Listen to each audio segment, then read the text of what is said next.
안녕하세요. 한국과학기술정보연구원의 장동민이라고 합니다. 반갑습니다. 오늘 그 미래 그 과학계 후배님들과 함께하는 자리를 갖게 돼서 매우 큰 영광이고요. 이틀 전에 굉장히 안타까운 소식도 들렸어요. 엄청난 폭우로 인해서 대전 인근에 있는 충남권에서도 사망 사고가 일어났었고요. 실종 사고도 일어났었습니다. 제가 오늘 말씀드릴 거는 기후 변화가 뭔지보다는 기후 변화로 인해서 발생할 수 있는 현상들에 대한 부분과 그 안에서 침수와 관련된 것들을 어떻게 이제 대응할 때 필요한 부분이 예측인데 그 예측할 수 있는 방법들이 어떻게 하는 것인지에 대한 부분들을 설명을 좀 해드리려고 하고 있습니다. 그 기후 변화가 실제로 굉장히 큰 전 세계적인 문제이기 때문에 여기 보시면 기후 변화에 관한 정부 간 협의체라는 걸 만들었어요. 그 이름이 IPCC라고 하고요. 주기별로 기후 변화에 대한 정책과 어떤 현상을 해야 되는지에 대한 보고서 같은 것들을 발간을 합니다. 여기 보면 시나리오들이 굉장히 다양하게 있어요. 근데 여기서 이제 봐야 하실 거는 시나리오가 뭐가 있다라는 것보다는 그 시나리오의 기준이 온실가스의 감축과 관련된 건데 그 감축과 관련된 것들에 따라서 이 기후 변동성이 미래에 갔었을 때 엄청 큰 변화를 야기할 수 있다라는 걸라고 생각하시면 될 것 같습니다. 그래서 요거 같은 경우는 요거 보시면은 이제 기후 변화의 폭이 엄청 크게 올라가잖아요. 그거는 이산화탄소의 배출을 그냥 무분별하게 계속 했었을 때라는 의미라고 생각하시면 됩니다. 여기 보시면 여기에 위에 있는 그래프가 CO2 이산화탄소 배출량입니다. 그러니까 배출량에 대한 것을 줄이더라도 기후는 계속 온도는 올라갈 수밖에 없는 현상을 보여주고 있고요. 그 기준의 마지노선을 2도 정도라고 지금 과학계에서는 얘기를 하고 있습니다.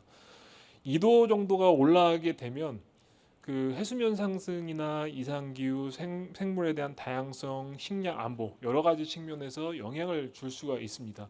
예를 들어서 기온이 상승하게 되면 빙하가 이제 녹게 되는데 그리고 해수온의 온도가 상승하게 됩니다. 그럼 온도가 올라가게 되면 유체이기 때문에 팽창하게 되죠. 그러면 수량에 대한 그 빙하로 인해서 수량이 많아지고 부피로 인해서 팽창하기 때문에 해수면 상승으로 인해서 침수가 발생할 수 있는 그런 것들이 굉장히 많이 나타나고요. 예를 들어서 말씀을 드리면 해수면 상승이 1m 되었다라고 하면 서울 면적의 약 1.6배 정도가 침수가 될 예정이고요. 될 것이라고 예상을 하고 있고요. 1.3m가 침수가 됐다. 그럼 베네치아나 뉴올리언즈 같은 경우는 갈 수가 없어지는 도시가 될 수 있는 상황이라고 보시면 될 것 같습니다. 그래서 기후 변화로 인해서 태풍의 강도와 관련된 것들도 증가할 수가 있고 호우와 같은 것들도 양이 증가될 수가 있고 폭염과 가뭄, 한파 이런 폭설 이런 것들에 대한 현상들이 이제 다 빈번하게 발생할 수 있는 영향을 나타낼 수가 있습니다. 그 이상 기후에서 생각을 해보면 그렇게 생각하실 수 있을 것 같아요. 지구 온난화가 2도밖에 안 됐는데 그렇게 전 세계적으로 영향을 줄 수 있는가라고 생각을 하시면 그 2도라는 거는 이제 전 지구적인 평균을 얘기를 하는 것이거든요. 근데 그 베리에이션에 대한 최저값과 극값에 대한 변동성에 대한 폭이 엄청나게 커지게 된다라고 생각하시면 될 것 같아요. 아까 사회자께서도 말씀하셨지만 지난주에는 왜 이렇게 더웠는데 갑자기 비가 오듯이 그런 변화에 대한 폭이 엄청나게 심해지고 있는 현상이 나타나고 있다라고 보시면 될 것 같습니다. 생물 다양성 관련해서도 이 도시가 만약에 이제 지구 온난화가 발생하면 산호초 혹시 아시죠? 산호초와 관련된 식물들도 약 99%가 없어질 것이라고 예상을 하고 있고요. 혹시 사과 좋아하시는 분 계신가요? 사과? 우리나라에서 사과가 났는데 사과를 우리나라에서 먹을 수가 없을 수도 있습니다. 기후 변화로 인해서. 그래서 이런 여러 가지 그 인간 사회에 미치는 영향들 때문에 그런 부분들을 이제 해소하기 위해서 전 세계적으로 노력을 하고 있는 상황이라 보시면 될 것 같아요. 오늘 제가 말씀드릴 거는 이상기후 중에서도 이 홍수와 관련된 내용들을 말씀을 드리려고 하고 있습니다. 지구 온난화로 인해서 기온이 1도 상승할 때마다 폭우로 인한 강수량이 약 15% 증가할 거란 얘기가 있습니다. 과거 40년 전, 약 50년 전과 비교를 하면 그 한반도의 강우가 60% 정도 증가를 했고요.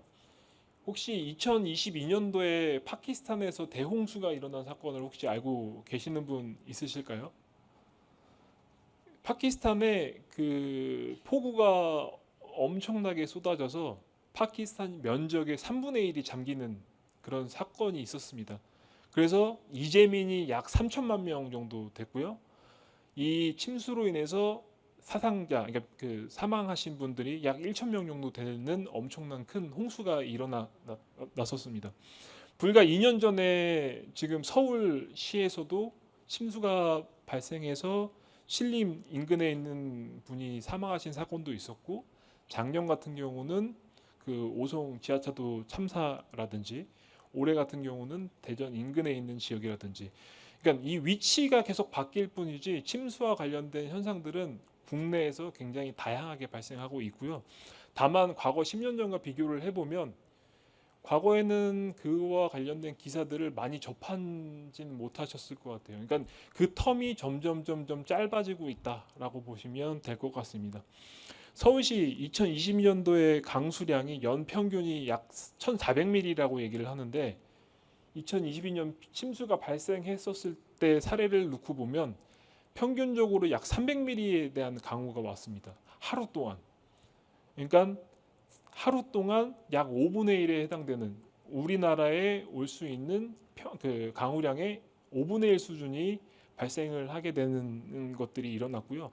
이렇게 집중호우가 많이 발생하게 되면 침수에 대한 피해도 그 심각해질 수밖에 없는 상황이라고 보시면 될 것 같습니다.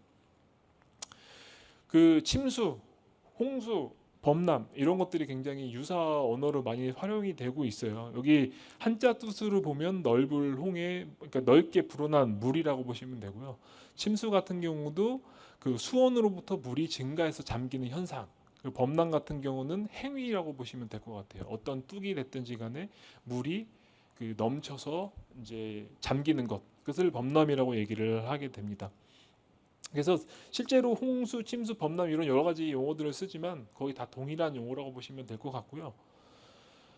침수의 유형과 같은 경우는 앞서 설명드린 바와 같이 태풍이나 집중호우로 인해서 발생을 하게 됩니다.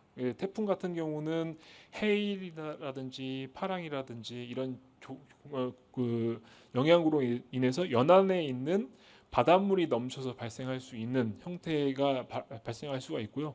비가 많이 오게 될 경우에는 하천에 물이 불어나서 그 불어난 물이 도시를 덮치는 현상이 나타날 수도 있고, 한 가지 이 도시 자체에서 침수가 발생할 수도 있습니다. 여기도 마찬가지고 어떤 도시라도 비가 오게 되면은 그 빗물이 관로를 타고 이제 모이는 장소들이 있어요. 그래서 그러니까 우수관로 혹은 하수관로를 통해서 물이 이제 유입이 되게 되는데 그 물이 너무 많아지게 되면 그 맨홀을 통해서 역류를 하게 되는데 그 역류 현상으로 인해서 침수가 발생하는 원인도 있다라고 보시면 될 것 같습니다. 그래서 도심지 내에서의 침수 위험지대는 하천 주변에 있는 저지대가 될 것이고요. 그리고 앞서 설명드린 바와 같이 도시 내에는 관로가 있는데 관로의 용량이 적은 지역 같은 경우가 위험 지점이 될 수가 있고, 하나는 요즘에 이제 빗물이 이제 들어가게 되는 구멍이 있습니다. 그 맨홀이라고 얘기를 하면 그 지역에 나뭇잎이라든지 쓰레기라든지 이런 것들이 굉장히 많이 쌓여서 그로 인한 배수가 안 되는 현상 때문에 침수가 발생하는 것도 있다라고 보시면 될 것 같습니다. 여기 굉장히 어려운 시기 하나 나왔습니다. 혹시 이 시기에 관련해서 알고 계시는 분 있으실까요? 요 시기 의미하는 것이 뭐냐면 점성을 가진 유체를 그 설명하는 기술하는 비선형의 편미분 방정식이라고 얘기를 합니다. 그래서 이름은 나비오스톡시케이션이라고 얘기를 하고요. 요게 우리가 잘 알고 있는 방정식에서 유래가 됐어요. 아마 물리 시간에 다 배운 방정식이라고 보시면 됩니다. 어떤 방정식인지 혹시 아시는 분 있으실까요? F는 ma. 혹시 모르시는 분 계신가요? F는 ma. 유체에서의 뉴턴 제2 운동 방정식을 통해서 도출된 방정식이라고 보시면 되고요. 이 방정식을 통해서 앞서 설명드린 기상과 관련된 것도 예측을 하고 침수와 같이 물의 이동에 대한 것도 예측을 하고 그런 것들을 다 예측할 수 있는 방정식이라고 보시면 됩니다. 근데 이 방정식을 실제로 풀어서 해석할 수는 없습니다. 여기 보시면은 밀레니얼 문제라고 해서 7가지가 있는데 최근에 이제 재작년인가 푸엔카레 정리라는 것이 증명이 됐고 아직까지도 해를 찾지 못한 방정식이기 때문에 이 방정식을 유사하게 여러 가지 가정을 통해서 수치 해석이라는 방법을 통해서 예측을 하게 됩니다. 그래서 이 방정식을 통해서 이제 타임, 그러니까 시간에 따라서 평균도 하고 그리고 이 침수와 현상과 그러니까 기상 예측과는 별개로 침수 현상 같은 경우는 이 수평적으로 발생하는 영역이 수직적으로 발생하는 영역보다 훨씬 스케일이 굉장히 작아요. 그렇기 때문에 이 방정식을 평균을 하게 됩니다. 그래서 평균하는 방정식이 이런 형태가 되고요. 이런 형태의 방정식을 저희가 알고 있는 컴퓨팅 자원을 통해서 계산을 하게 됩니다. 그래서 그 방정식을 각각의 그 격자로 나눠지게 되면 각 격자별로 계산을 하게 되고요. 그 격자에서 계산하는 방식을 저희가 가지고 있는 슈퍼컴퓨팅 혹은 각 쓰고 계시는 컴퓨터 자원을 통해서 연산을 하게 됩니다. 그 연산을 하게 되면 이런 형태로 침수가 어디에 일어나는지를 예측을 하게 되는 것이고요. 앞서 설명드린 방정식을 컴퓨터를 통해서 풀게 되면 이런 식의 시뮬레이션을 할 수가 있다라고 보시면 될 것 같아요. 여기 보시면 물이 오르락내리락 하고 도시 내에서 물이 이제 차오르고 이런 것들을 시뮬레이션을 할 수가 있는데요. 그 시뮬레이션 하는 것들을 앞서 설명드린 수학적 방정식을 통해서 풀어 나간다라고 보시면 될 것 같아요. 이게 풀어 나가는 방식이 침수뿐만 아니라 자연에서 발생할 수 있는 모든 자연 현상들은 수학식을 통해서 도출이 되고 시뮬레이션은 대부분 다 그 수학적 방식을 수치 해석이라는 방법을 통해서 해석을 하게 되고 예측을 하게 되는 것이라고 보시면 될 것 같습니다. 이거 이제 넘어가도록 하고요. 그리고 한 가지 더 요즘에 데이터에 대한 이슈가 굉장히 높아지고 있고 인공지능에 대한 부분 기술들이 굉장히 높아지고 있는데 구글에서도 AI를 통한 홍수 예측할 수 있는 방법을 만들어내고 있고요. 그리고 괴측 IoT 센서라는 것들이 있는데 그 센서에 대한 부분들을 활용해서 예측하는 방법도 있고 혹은 CCTV 영상을 통해서 예측하는 방법들도 있습니다. 이런 데이터를 통해서 그러니까 인공지능을 통해서 침수와 예측하고 탐지하는 기술들이 있는데 그 키는 바로 데이터라고 보시면 되고요. 데이터가 많이 쌓이면 쌓일수록 예측에 대한 정확성은 높아질 수 있다라고 보시면 될 것 같습니다. 저희는 그래서 침수와 관련된 현상들을 처리할 수 있는 기술 그리고 그것을 효과적으로 표출해 줄 수 있는 기술을 개발하고 있는 연구원이라고 보시면 될 것 같습니다. 요거는 저희가 이제 서비스를 하고 있는 것들을 보여드리는 것이고 요거는 넘어가도록 하겠습니다. 저희 솔루션을 통해서 이런 과학이 실제 자연 현상에 어떻게 도움이 되는지 그리고 도움이 앞으로도 계속 될 수 있도록 노력할 예정이고요. 여기 계신 분들도 함께 그 국가의 혹은 과학의 발전에 같이 이바지할 수 있는 기회가 됐으면 좋겠습니다. 이상으로 발표를 마치도록 하겠습니다. 감사합니다.